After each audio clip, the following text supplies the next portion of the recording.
7 po ng gabi, pero yung mga aplikante ng Coast Guard hindi pa nakalabas. Yung iba nakalabas na, pero yung iba hindi pa.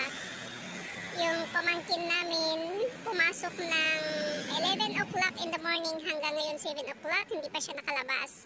Ayan, marami pang naghihintay. At marami pang mga aplikante na hindi pa nakalabas. Ayan po. Ang hirap palang mag-apply. Mabusisi daw sa loob. Mga 300 nag-start sila ng 8 o'clock in the morning hanggang 5 o'clock. Pero until now, hindi pa sila tapos. Ayan po, ang city pa ng gabi. Hindi pa natapos yung pamangkin namin.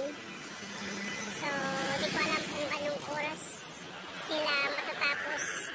Hopefully, before 12 o'clock midnight. Kasi yung mga pumasok ng 7 o'clock, nakalabas sila ng 6 kaninang hapon.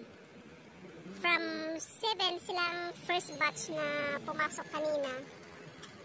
Daw, 7 sila, 8 o'clock sila nakapasok. Pero, 5 to 6 o'clock sila nakalabas.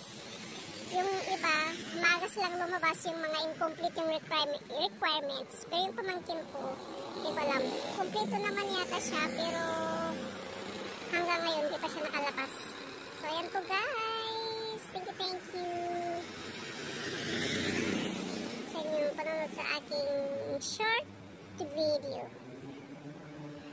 Dito kami ngayon sa may La Union. Buti hindi nakarating yung Baguio. Ano ba yung pangalan ng Baguio na yun? So, ayan po guys. Thank you so much.